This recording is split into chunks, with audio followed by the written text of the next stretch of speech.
Seorang sahabat Nabi pernah bertanya kepada Fatimah, apa rahasia sehatnya Rasul? Ya, Fatimah selalu bercerita, apa kebiasaan Rasul sebelum tidur? Ternyata kebiasaan Rasul sebelum tidur selalu mematikan sumbu-sumbu api di rumah kami, katanya begitu. Tujuannya apa? Secara medis, secara ilmiah diteliti, ternyata kalau orang tidur dengan terang benderang akan terjadinya sekresi hormon melatonin. Jadi gangguan produksi hormon melatonin, dan hormon melatonin ini sangat penting sekali membantu agar tubuh kita ini rileks dan tidurnya pulas. Membantu juga proses regenerasi sel hormon melatonin. Tapi kalau di saat tidur kita sudah lampunya dimatikan, hormon melatonin akan diproduksi, sehingga hormon melatonin itu akan bekerja sesuai dengan fungsinya. Yaitu tadi fungsinya membantu regenerasi sel dan membuat tidur kita menjadi pulas. Jadi syarat tidur harus mati lampu. Ya, itu cara sehat yang ketiga. Cara sehat yang keempat, jaga minum air putih kita. Jaga minum. Karena bagaimanapun 70% tubuh kita secara jasmani isinya air. Sehingga sehat kita ditentukan dengan kualitas dan kuantitas air yang kita minum. Air terbaik di dunia, air Zam-Zam. Kenapa? Menurut penelitian ada dua yang membuat air Zam-Zam ini istimewa. Yang pertama, molekul air Zam-Zam heksagonal. Ya, kenapa bisa heksagonal? Air itu kayak ada nyawanya, Pak. Jadi kalau air ini, ada penelitian di Jepang, ya, Masaru Emoto nama ilmuwannya, dia meneliti ternyata air ini bernyawa. Kalau air dimaki-maki, air disumpahin, lalu saya katakan air ini buruk, molekulnya akan menjadi buruk, molekulnya akan kacau, bahkan air ini bisa menjadi racun buat tubuh kita. Tapi kalau air ini didoakan, apalagi dilantunkan ayat-ayat suci Al-Quran, molekulnya akan berubah menjadi indah seperti kristal, dan yang lebih penting lagi, molekulnya yang tadinya pentagonal berubah menjadi heksagonal, di mana molekul heksagonal itu sangat kecil dan bisa langsung menyerap ke dalam sel-sel kita. Itu keistimewaan air Zam-Zam. Bayangkan sejak zaman Nabi siapa? Anaknya Nabi Ibrahim, Ismail, ya. Sampai hari ini air Zam-Zam ada di pusat bumi, yaitu di Masjidil Haram, di mana didoakan jutaan umat dari zamannya Nabi Ismail sampai sekarang. Ya. Dan yang kedua, keistimewaan dari air Zam-Zam mengandung 82 jenis mineral terbaik di dunia. Gimana dengan air yang kita minum hari ini? Nah, ini masalahnya. Air isi ulang bagaimana? Zero mineral. Makanya kita butuh buah untuk menggantikan mineral. Ya, apalagi air tanah kita di Jabodetabek sudah tercemar dengan banyak logam berat. Ya, minum air tanah salah, minum air isi ulang juga salah, kan gitu. Apalagi kalau kurang minum juga lebih salah lagi. Berapa liter sehari, Pak? Ini ngomong-ngomong, minum air putihnya mana, Pak? Lagi saum. Penting, Pak, sebelum sholat subuh, lalu setelah sholat subuh, paling tidak sudah setengah liter masuk. Ya. Berapa liter sehari? 8 liter, kebanyakan. Saya minum ya, maaf, saya minum. Berapa liter? Yang benar itu 30 sampai 40 cc kali berat badan, itu yang benar.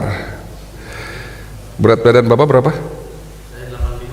Kali 30 cc lah, paling kecil, paling sedikit. Berarti berapa? Kali 40 berapa? 85. Ya kurang lebih 3,5 liter lah, 3 sampai 3,5 liter. Berat badan Bapak berapa? 120. Kali, nggak usah kali 40 deh, kali 30 berarti berapa? Hah? Ya kurang lebih 3,6 sampai 4 liter. Nah itu. Yang berat badannya 50 kilo berarti kurang lebih 1,5 sampai 2 liter. Ya nanti dihitung di rumah sendiri. Itulah kebutuhan air putih yang kita minum. Bagaimana cara minum air putih? Dari pagi sampai maghrib pastikan sudah 90% dari kebutuhan yang sudah kita hitung tadi. Malam menjelang tidur itu cukup 10%-nya, dan itu pun kalau haus seteguk 2 teguk. Jangan terlalu banyak minum sebelum tidur karena akan menyebabkan pembengkakan ginjal, hidronefrosis. Ya. Di saat kita makan tidak boleh minum. Minumnya itu sebelum dan sesudah makan. Itu langkah keempat, jaga air putih. Langkah kelima, ya, puasa Pak. Mau sehat puasa. Bentar lagi insya Allah kita mau puasa Ramadan. Bulan Maret ya, tanggal 20 berapa tuh? 23 insya Allah ya. Kita umat muslim akan menjalani puasa wajib ya, 1 tahun sekali 30 hari di bulan Ramadan. Ya, lakukan puasa secara ikhlas lillahi ta'ala, pelajari menu berbukanya Nabi dan menu sahurnya Nabi. Nah, kadang-kadang kita berbukanya itu ngawur Pak. Nabi sudah mengajarkan berbukalah dengan segelas air putih dan kurma. Kalau tidak ada kurma ya buah. Kalau zaman Nabi ya adanya buah, hanya kurma Pak. Makanya kan sebutannya berbukalah dengan segelas air putih dan 3 atau 5 buah kurma. Setelah itu sholat maghrib, setelah sholat maghrib lanjut makan. Katanya kalau nggak makan nasi kan nggak nendang ya Pak. Jangan berbuka dengan semangkok kolak dan sepiring goreng-gorengan Pak. Kan masih nggak nendang tuh katanya, hanya kolak goreng-gorengan. Padahal itu udah cukup loh. Tapi karena belum makan nasi, akhirnya kita makan nasinya setelah sholat taraweh. Bukan sholat maghrib Pak, setelah sholat taraweh karena kekenyangan gitu kan, habis itu langsung tidur Pak. Nah ini akhirnya jadi masalah kesehatan pula. Jadi lakukan puasa secara benar ya, baik wajib maupun sunnahnya.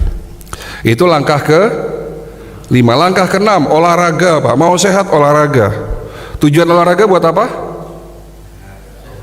Iya, tujuan olahraga buat sehat. Maksudnya tujuan olahraga itu fungsinya apa? Untuk membakar kalori dan melenturkan dan menguatkan otot dan tulang. Otot-otot Bapak yang sudah usia 60 tahun kan sudah mulai kaku, harus dilenturkan. Tulang Bapak sudah mulai lemah, harus dikuatkan. Dengan cara apa? Olahraga. Dan olahraga itu harus ada syaratnya. Syaratnya 3, teratur, terukur, sesuai umur Pak. Teratur ya kalau tidak bisa tiap hari, seminggu 2 kali. Terukur maksudnya gimana? Jangan ngoyo Pak. Ini ada cerita di klinik saya, ada pasien usia 75 tahun, katanya kena serangan jantung 3 bulan yang lalu. Ceritanya gimana Pak? Tolong cerita. Iya, 3 bulan yang lalu saya kena serangan jantung di saat ikut-ikutan klub goes Jakarta Bogor. Nah, 75 tahun kok ikut-ikutan klub goes Jakarta Bogor, ini tidak terukur olahraganya, betul nggak? Ya merasa kayak masih muda kan. Dan sesuai umur. Ada lagi pasien saya umur 65 tahun, lututnya bengkak. Loh kenapa bengkak? Jatuh di lapangan futsal. Nah 65 tahun kok main futsal. Olahraga yang cocok untuk lansia hanya 2. Apa Pak? Hah? Jalan. Jalan bukan olahraga Pak. Jalan itu aktivitas Pak. Jalannya tidak seberapa, ngincernya goreng-gorengan sama lontong sayur.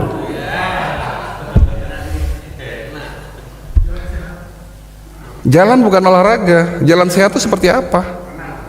Iya, olahraga yang cocok buat lansia itu hanya 2, berenang dan senam pernafasan.